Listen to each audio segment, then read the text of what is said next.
Uh, for those of you who don't know me, my name is John Diaz. I'm an assistant professor and extension specialist in the Department of Agricultural Education and Communication.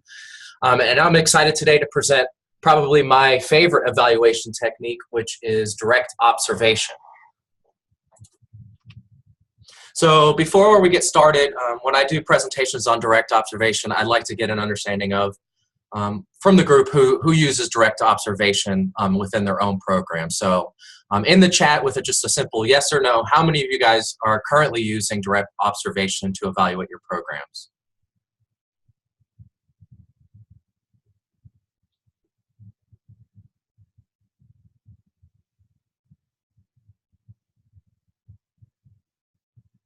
All right, so I've got, it looks like a little bit of both, some yeses and some nos.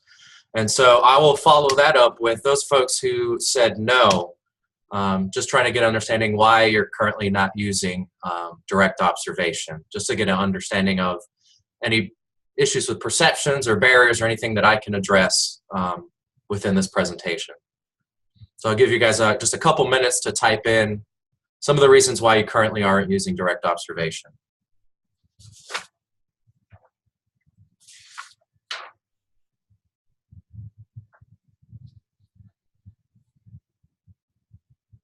Okay, so Julie says she's not sure how to do it. So hopefully we'll start to move you in the right direction. Haven't figured out how to document it properly. Okay.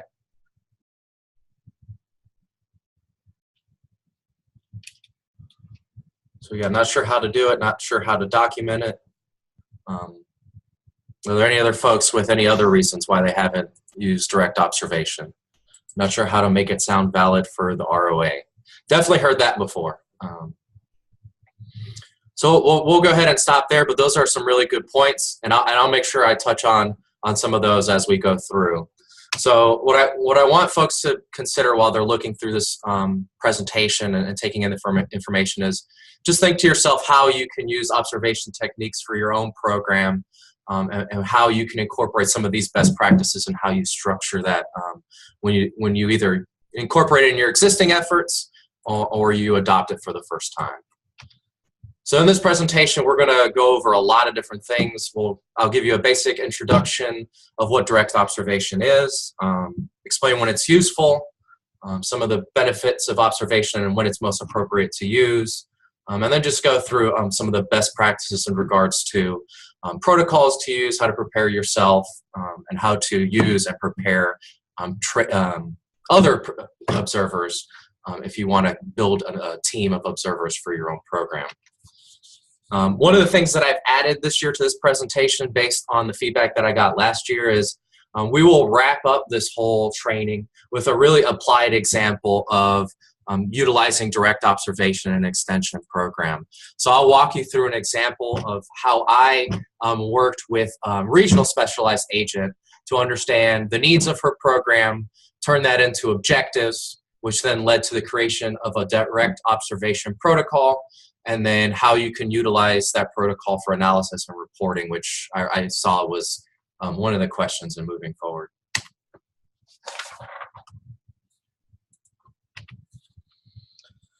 So in extension, and a lot of us are guilty of this, we often become so involved in developing questionnaires to secure information from the participants that engage in our program that we really often overlook the fact that considerable data can be collected just through observation. Direct observation is really an underused method, but is very valuable in collecting evaluation information. Observation provides the opportunities to document activities, behavior, and physical aspects of your program without having to depend on people's willingness and ability to respond to questions. I get a lot of feedback from agents and specialists that one of the biggest obstacles that they have in evaluating their programs is just getting folks to participate in surveys, especially if it's something that's administered after the program through online methods like Qualtrics. So this is a way to get around that. So essentially, a program evaluation involves assessing conditions or behaviors that can be either classified, counted, or rated by using direct observation. And when collecting the information in a rigorous but relatively low-cost manner is desired, Direct observation, specifically trained observer rating, can be used as an important evaluative tool. Currently, this is a really widespread evaluation technique that's used by governments, nonprofit organizations and community groups, and different academic institutions across the U.S. And Extension is one of those groups that really uses direct observation. There's a lot of good resources through the University of Wisconsin Extension Service, and they're really one of the groups that really forges forward and pilots a lot of the different observation protocols that you can use within your program. So moving into when observation is useful, and there's a lot of different ways in which you can use it. One way when it's really useful is when you want to collect direct information. This is something through what's going on in your program, whether it's about the participants, the setting in which the activity is being implemented, or any of the outcomes that come directly from that program. And that just really goes on to the next one when you're trying to understand an ongoing behavior process, unfolding situation, or event. There's also the opportunity to observe when there's physical evidence or products, outcomes that can be readily seen. So in this picture here, there's a garden that you can physically go out and see based on the education, how the garden's doing, did they implement best practices, other things of that nature. And then when written or other data collection procedures seem inappropriate.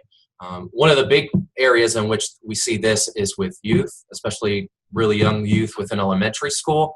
Surveys really don't work with them because there's a lot of disconnect between the questions themselves and how they answer it. So if you want to take that out of the onus of the participants, again, direct observation is one way in which you can do it. Observation can be used on an ongoing basis to measure all of these different paradigms. Or you can do it ad hoc based on how your program evolves over time. So when you're going through the process of deciding if direct observation is the way to go, there's really a core set of questions that you want to think through. The first is, what do you want to know? Before you even think about direct observation, you want to know what it is that you're evaluating and make that judgment as the first, answer that question first and foremost. Once you've answered that question, then you want to look at, is observation the most appropriate and cost-effective method to collect that information? While direct observation is a useful technique, and I'm a big fan of it, it's not always the most appropriate methodology and technique to collect the data that you're looking for. So just really understand what you're looking to collect, and then if this is the most appropriate way in which to collect it. And then finally, what will the users and stakeholders view as credible and useful information? And this is not only for the selection of direct observation, but for structuring your direct observation protocol and who is utilized as observers in the process. So this will make a lot more sense as we move forward, but these are really the core questions that you want to take into consideration when you're moving forward. One of the things that you also want to take into consideration is if you're using direct observation results for program improvement or professional development, credibility and view of this information is not really important because you're using it for your own purposes. So that's just one more layer of consideration, is if you're using it for program improvement versus accountability, that'll really influence your choice of using it and then how you structure it.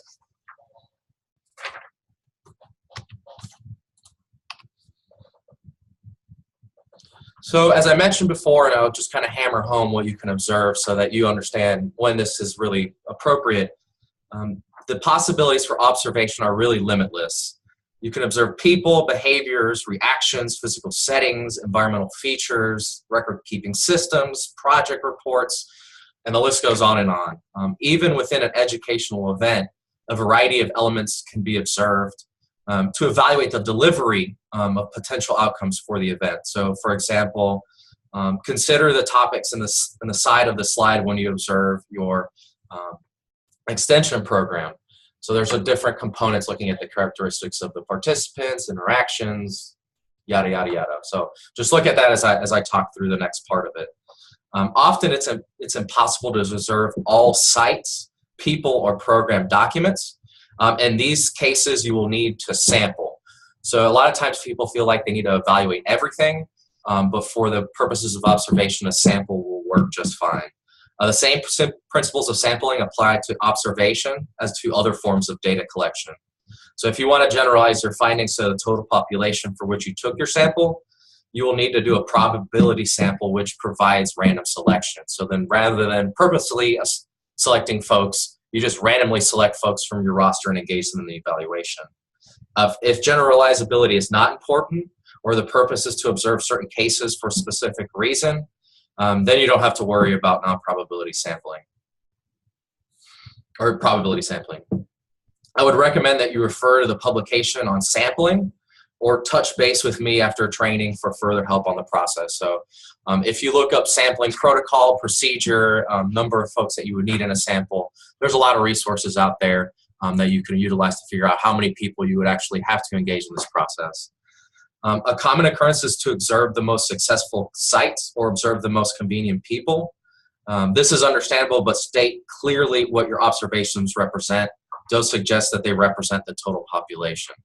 So this is a way in which to really be upfront with your observations, and a way in which to really be in tune with what you're doing. So again, thinking about generalizability versus convenience sampling and how you report that in your ROA. We really want to strive for random sampling, so there is some sort of generalizability, but that's not always possible. So just be realistic with yourself and be upfront with those that are reading your reports in the way that you frame how you're doing it. So we will go ahead and do a real quick poll to just kind of test your knowledge on some of the concepts that we've gone over thus far. So if you guys bear with me one second, I will go ahead and bring that up. So the first question is, when is observation useful? So there's a slew of different answers there. And then true and false, direct observation can be used for tracking outcomes on an outcoming basis. And what is one way to increase the credibility of direct observation results? So I didn't actually go over that component, but I will touch on that after we've had an opportunity to go over that component. So if you take a couple minutes, just go through each question and answer what you think is the correct answer.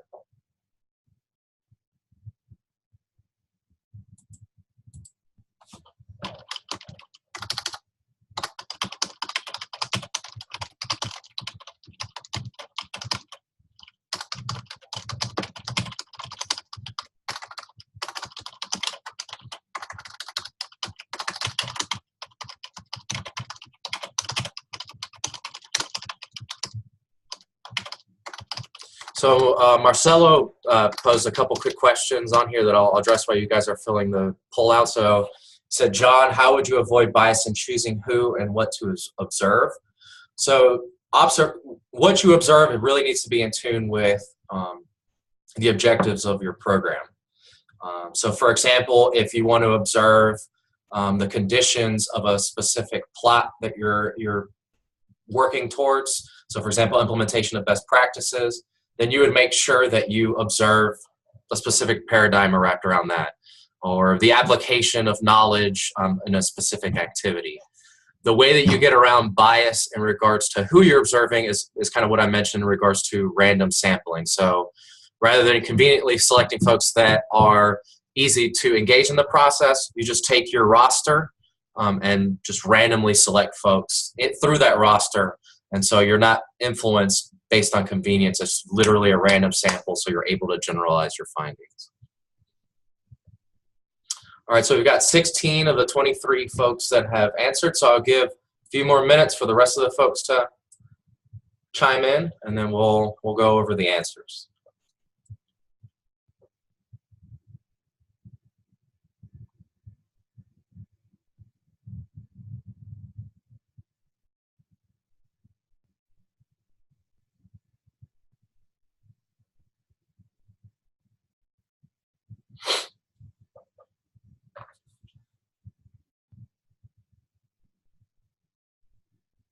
All right, we're going about one more minute for the last 5 folks to answer.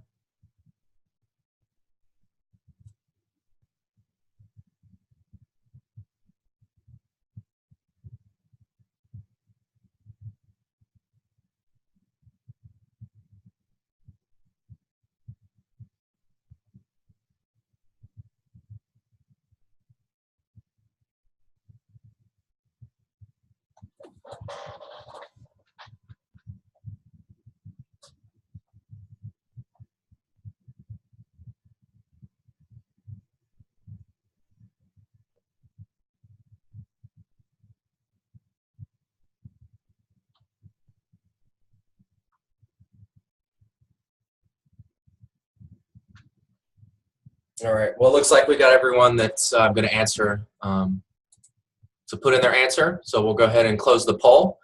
So for the first question, when is observation useful? So the answer for this question is A and B. When you are trying to understand an ongoing behavior, process, or unfolding situation or event, when there's physical evidence, products, or outcomes that can be readily seen. The knowledge gain is an interpersonal outcome, and so you can't really measure knowledge gain through observation. With that being said, there's really a caveat. When knowledge gain can be measured in regards to the creation of a product, then you can measure the application of knowledge through product creation. So for example, within the family nutrition program, a lot of time they'll have youth cooking classes. So you can physically evaluate how knowledgeable they are in cooking a specific dish based on the dish that they create. So this is a nuanced way to somewhat measure knowledge gain, but in the traditional sense, knowledge gain is not something that you can measure using observation. So direct observation can be used for tracking outcomes on an ongoing basis. Yes, as I mentioned before, this is something that you can integrate into your program and utilize to track outcomes on an ongoing basis. We see a lot of times folks using direct observation for site visits, which is really a useful tool because you can evaluate the outcomes and then also utilize that tool to provide recommendations to your clients while you're there on site. Number 3, what is one way to increase the credibility of direct observation results? And so this is an interesting one. I usually go over this before I ask the question, but this year I wanted to kind of mix it up to see what folks thought of this by just reading through these choices. And most of the folks got this right. Engage a credible observer to conduct the observation for you. So in looking at credible observers, and I think Cherie mentioned the credibility of results in your ROA. So for example, the main folks that look at your ROA are your county extension director, district extension director, sometimes program leads. So engaging those folks, if they have the capacity and evaluation, will show them A, that your program's effective and how rigorous direct observation can be. So you're in turn increasing the credibility of your findings, including those key stakeholders in your evaluation and raising their awareness of the impact of your program through this process. So you're really killing multiple birds in one stone by including those credible observers in your observation. Writing technical reports or results, not really a way to increase the credibility of your direct observational results. It's really the way in which you structure those technical reports. So a little bit later on, I'll provide some more insight on that, but really the main way is to engage those observers in the observation within your program. So good job, everyone. So I'll go ahead and move on. So there's 2 different types of observation protocols or observation structures. There's structured protocols and unstructured. Really for the purposes of extension and for those folks that are involved in this training, structured protocols really make more sense for your need. In the evaluation, since we're really looking for certain things, so for example, how many kids are wearing their riding helmets? What leadership skills are being demonstrated? How farmers are practicing grazing management? Structured protocols really provide a directed preset guide or checklist of what to observe. So one of the examples that you see a lot of times online is through the CPR exam. To pass a CPR exam, a trained observer watches how you give CPR. The instructor's observation guide lists each step of the process with a place to indicate if it did or did not occur, and a rating scale to show how well you carried out each step. There's also a place to provide notes. So when they give you the assessment, you understand where there's areas of improvement. Structured observations are really helpful also and used when you need standard information and provide an opportunity for numerical summaries. So how many people you saw experience a certain outcome, how many folks implemented a certain practice, and so on and so forth. So this quantitative data, whether it's frequency, counts, rankings, and ratings, are numbers that your CED, DED, and program leads will really want to see in your report of accomplishments, because we're really in a quantitative world. So these structured observations allow you to provide the quantitative data that you need for your reports of accomplishment. So there's different ways in which you can provide structured observation protocols. There's the observation guides. These are printed forms that provide space for recording observations.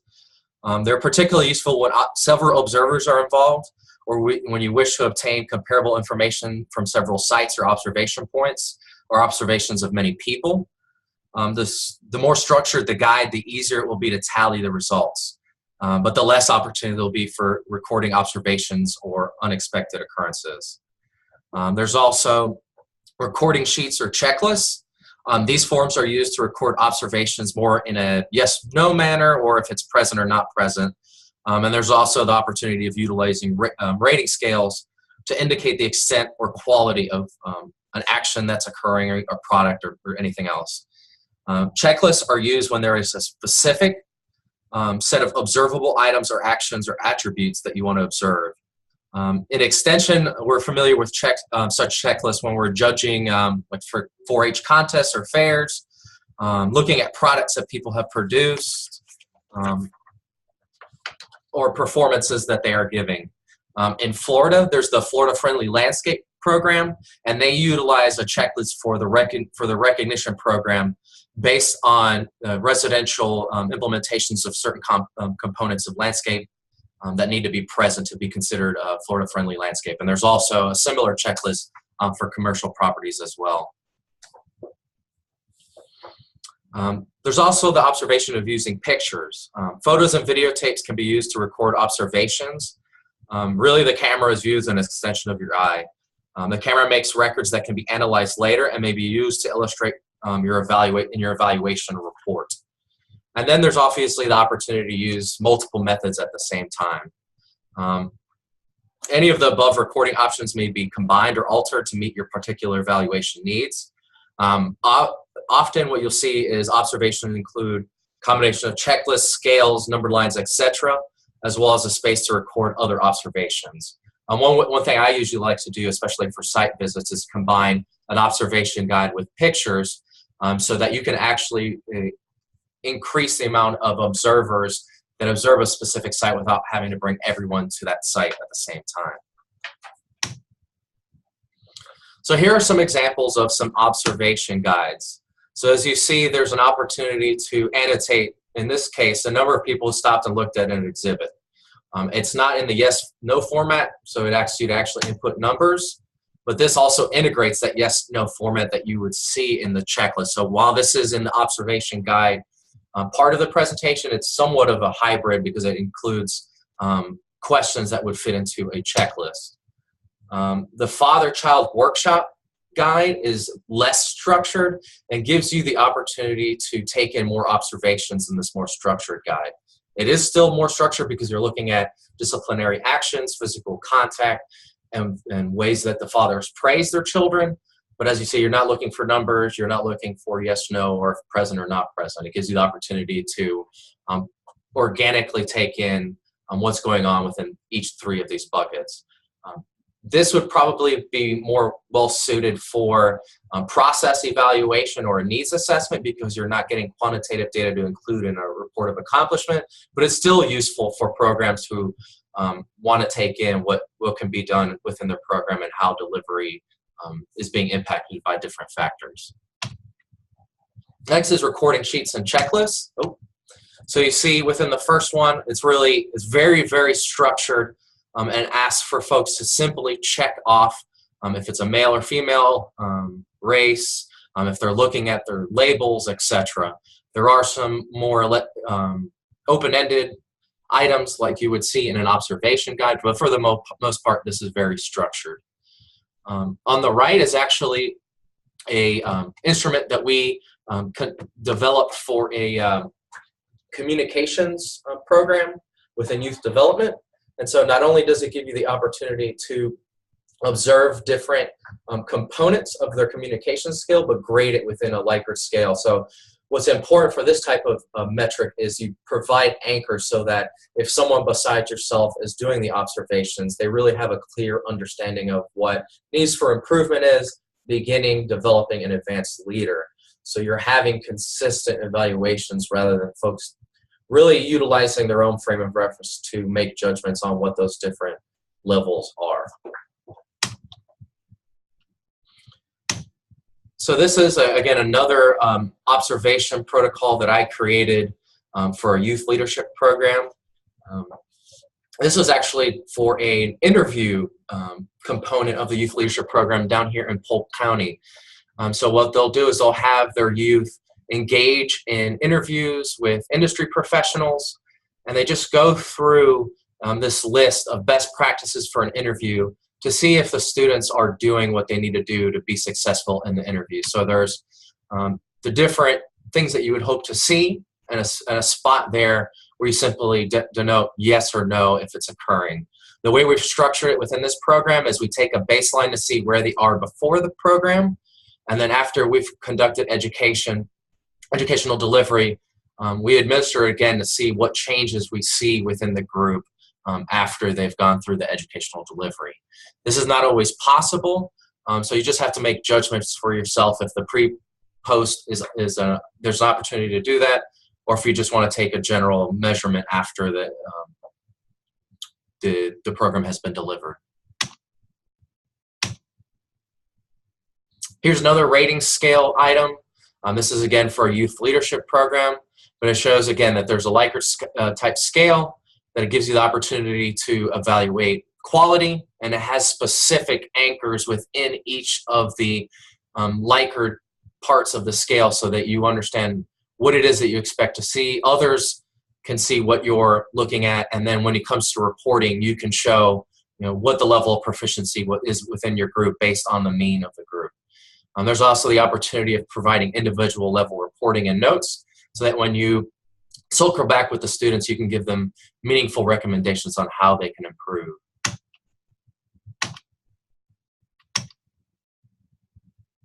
These are some of the examples of how pictures can be used within evaluation. So this was taken directly from Florida Friendly Landscaping's website. And so you can see within these pictures how you can take these back and share them with other folks to show, is the condition creating wildlife habitat? Are they using proper irrigation practices? Are they composting correctly? So on and so forth. So again, this is something that a lot of folks don't consider, but pictures coupled with a guide can really go a long way in helping you to evaluate your program, not only on site, but as you leave the site with other folks back at the office. And here's just an example of what I mentioned earlier in combining multiple methods where you're using pictures along with an observation guide to really provide a holistic and robust means of evaluating your program. So one of the concerns that I have from agents in conducting observation is, who are observers and am I left to be an observer all by myself? So of course, you are the most likely person to be the observer. So it's important that you arm yourself with the different protocols that you can utilize to make sure that your observations are meaningful. But there's also additional folks that can help with observation, one of which are program participants. You can select them randomly, or you can look at specific folks that you feel like are meaningful participants that can help to increase your capacity to evaluate the program. You can either do one person or as a group, and you might develop a list of things to look for, or you may decide to record anything deemed important. Through a debriefing process, the observers can share their information and implications of what they observe, or each observer might write up a brief report with or without recommendations. Participants are asked not only to participate as they normally would in the session, but to be more aware of the reactions and interactions of their fellow participants. Participants could also be asked to observe someone else's program. So for example, 4-H project leader might be asked to attend a project meeting in another club, and upon leaving the meeting to fill out a check sheet or write or tape a description following the guide. A secondary benefit of increasing your capacity is a project leader or participant may see things to change in his or her own meeting by spotting them elsewhere. So For example, the 4-H volunteers might go to somebody else's program, and then see how they can improve the way they move forward with their program as they come back. These participants are really, it's hard to get them to engage in the process because they are participants. So I usually make the recommendation of be purposive in how you select these folks, and don't really have them engage in these observations on an ongoing basis, because they can really get to a point of observation fatigue. So be really strategic in how you select the participants. The next group is stakeholders. If a key stakeholder can take the time, involving him or her as an official observer can serve as a public relations effort, can increase the official's awareness of the depth and value of the program, and can provide you with evaluative data. You'll probably want to orient the official to the observation role and perhaps provide him or her with a guide or checklist of things to observe. And then you want to arrange a debriefing or discussion afterwards to go over what they observed during your program. A lot of times folks will invite elected officials as key stakeholders to help to, again, increase the awareness and ultimately increase the support and funding available from either a local or statewide level in their program, because they're aware of the impact that it's having. Another group that can help with observation is colleagues, whether it's fellow agents, specialists, or any collaborators that you're working with. They can be useful observers for your programs. You might set up a reciprocal relationship where you would help them observe their program and vice versa. Also, other members of the program team could provide this input and feedback, intruding little if at all on the atmosphere of the educational program. So if you've got folks that you work with on a regular basis, this is really a good way to develop an observation network so that you're kind of helping each other out in those efforts.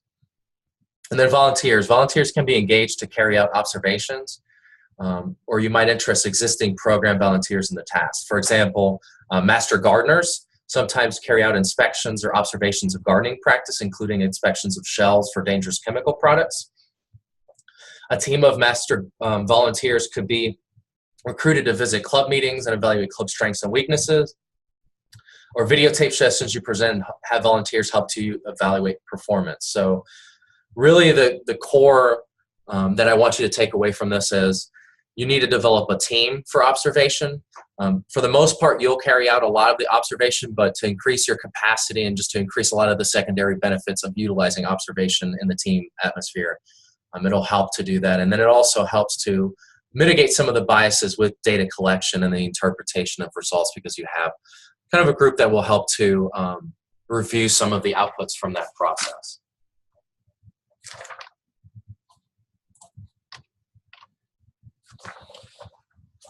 So one of the things, especially if you're going to involve other people as observers, training is really critical and necessary.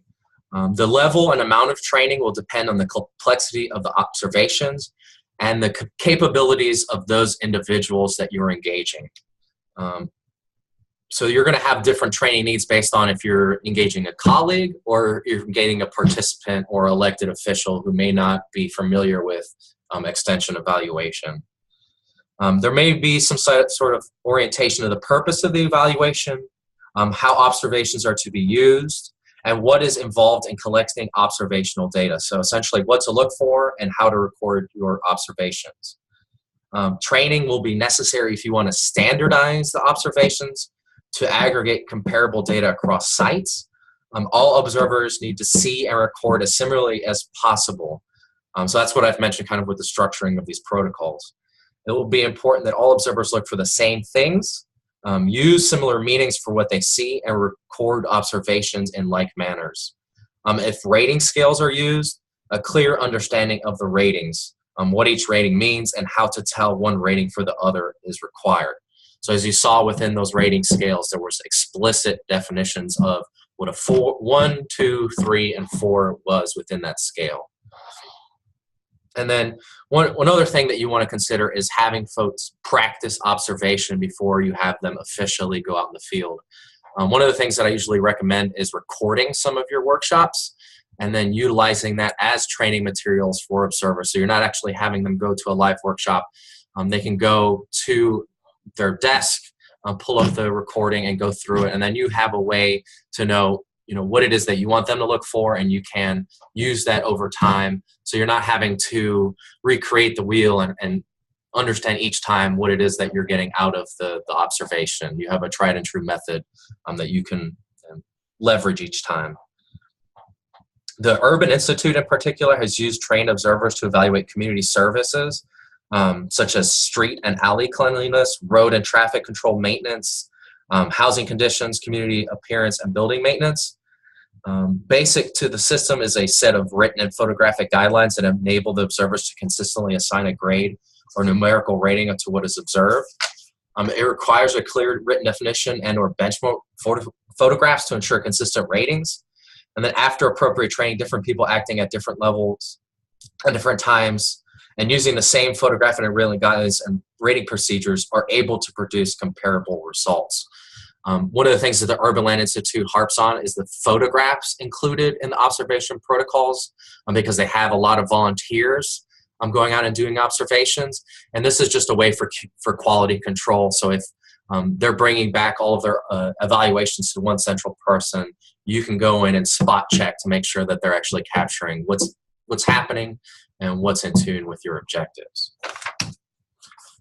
So a real quick poll before we move into the applied example. So true, false. If you use the right sampling procedures with direct observation, your results can be generalized to the full population of participants.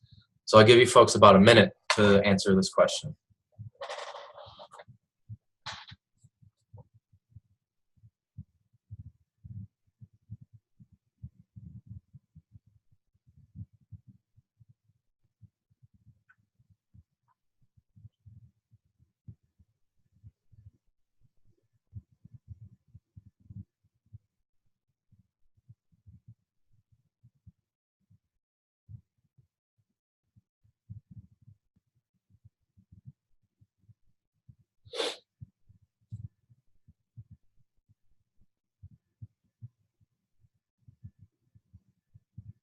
All right, 10 more seconds.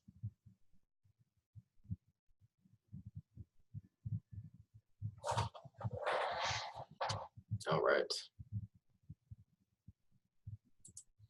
Beautiful. So pretty much everyone got it right. Yes, if you follow the right sampling procedures in regards to getting the right N, which is the right proportion of the sample in relationship to the general population, and conduct random sampling, you can generalize what you find in your direct observation to your entire population. So there's not a need to conduct census evaluation.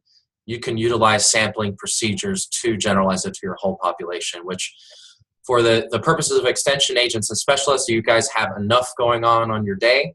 So utilizing this approach is really something to help to increase your capacity for evaluation and mitigate any issues of sanity in trying to evaluate everyone's work.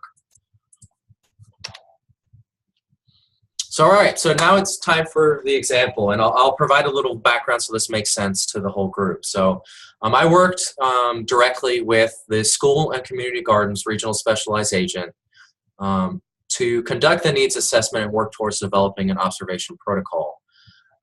We utilized a Delphi study to identify the main needs of the school garden community, including extension agents, elementary school, middle school teachers, FDACs, etc. Through that process, one of the long-term outcomes that we identified was the group came to consensus that one of the conditions they wanted to create was improved quality of outdoor school environment through the School Gardens program with an extension. So we took that outcome of improved quality of outdoor school environment and created a SMART objective, which I'm sure everyone's familiar with. The objective was framed in regards to that outcome. So it reads, at least 40% of schools involved in the School Garden program will improve the quality of their outdoor school environment within 3 years of initial engagement as measured by observation checklist. So I think with this objective on its own, it doesn't really give a clear understanding of what that means. So what we did, myself and the regional specialized agent, is utilize her expertise and went and did a literature review as well to find out what are the key components that need to be included in characterizing what an improved outdoor school environment was in relationship to this outcome and objective. So that conceptualization led to the development of this school garden site visit checklist. So the way that this is utilized is we utilize sampling procedures to create a random sample of schools in her program or her regional area. We set up site visits and go through these different components of what is characterized as a quality outdoor school environment. For our purposes, there was already a validated instrument, but we took that validated instrument and adapted it based on the needs and functionality of the program here in Florida, used an expert panel to make sure that it made sense and came out to this instrument. This is very much a checklist format. So the way that it's administered is the regional specialized agent will go to the site, check to see that all these components exist, and then once it's achieved, then when it's a quality outdoor school environment is realized. We also incorporated opportunities to include notes. So when we would go through the checklist, if there are certain things missing or certain things that would need to be addressed, we can leave this document with the school garden champion so that they know how they can progress to a quality outdoor site. So there's a lot of benefits in utilizing the structure, not only for your evaluation needs, but also to help to move your clientele to where they need to be to create that condition. So in regards to analysis and reporting, the way that I usually recommend folks to report this out is structured within the objective. So the objective would be at least 40% of schools involved in the school garden program will improve, yada, yada. We heard all that. So we go in and identify how many participants were engaged at each school and how many achieved the outcome of an outdoor school environment. So again, the achievement of the environment is achieving all those conditions within the school garden. So we would go in and do simple percentages based on how many of those schools achieve that outcome, with the idea of we're not going to survey all of the schools that are involved. If you do have a small set of schools, then you could obviously take a census sample, but for the purposes of this, we did not use that. So as you can see, we reported in regards to the year, number of participant, number of schools, and what threshold we achieved that garden. So as you can see, in each one of these years, we achieved a higher than 40% threshold. And we can also show how we're achieving trends in our program based on participation over years and outcome achievement over the years. One of the things that we want to make sure that you do when you're conducting site visits for protocols, and this is something that we did specifically for this paradigm, is having a data management sheet so that you can track each one of these sites over time. So this is the protocol that we use specifically for the school garden regional specialized agent. But it includes, the school and garden name, when it was started, the first garden visit site, and so on and so forth. So it gives you the opportunity to stay in tune with these evaluations and create some longitudinal data that you can integrate into your ROA. I did get a question over chat. How can such a small sample be random? So for this example, these were not. So the number of participants. The number of participants are actually the teachers that were involved in the training. There were 9 schools that were engaged in the random sample. This regional specialized agent is involved with, at this point, around 50 some odd schools. This was just an example. So this isn't meant for a number. If you've got only 9 schools that you're working with, doing site visits at all 9 schools makes sense. But if you've got, let's say, 50 some odd schools, you can go to the matrix of, okay, if there's 50, how many of those schools would you need to sample to make sure that you're getting a random sample? Does that make sense, Matt? Are you all familiar with these sampling matrices?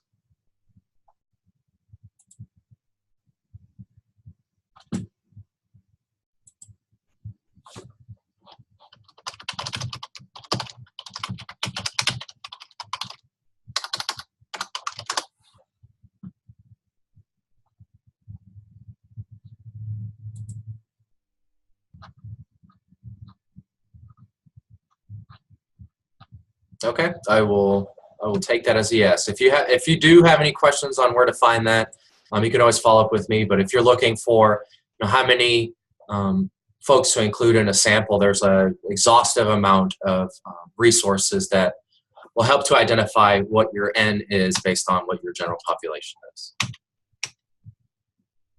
So in summary, there's really a variety of possibilities that exist for the utilization of observation.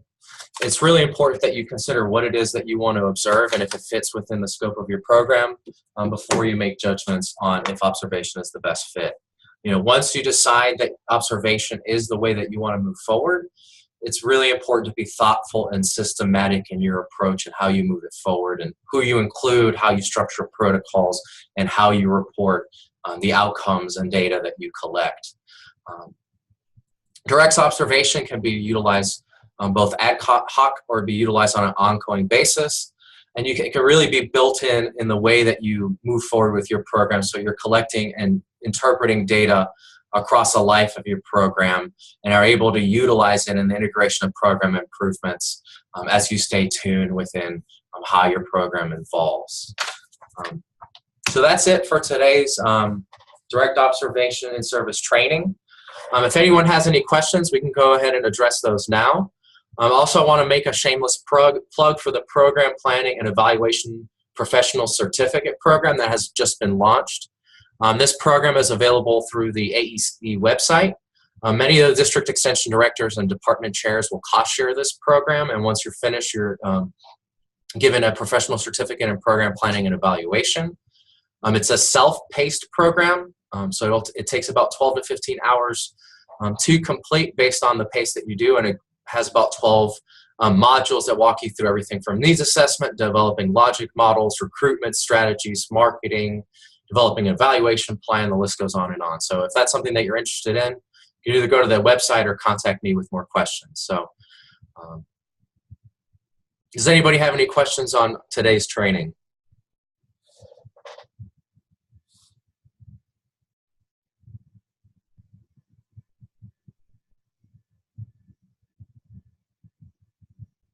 Yes, so as I mentioned, the University of Wisconsin has some really good direct observation resources. So what I'll do is when I send out the PDF of the slides, the evaluation, and the YouTube video, I will also send out the resources that explain some of the best practices within direct observation and how the sampling procedures work within that paradigm.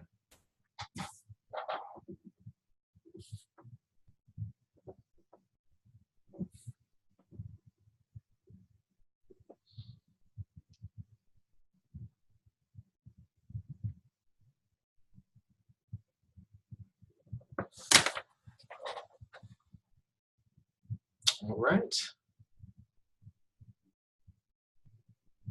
One more chance for anyone who has any questions.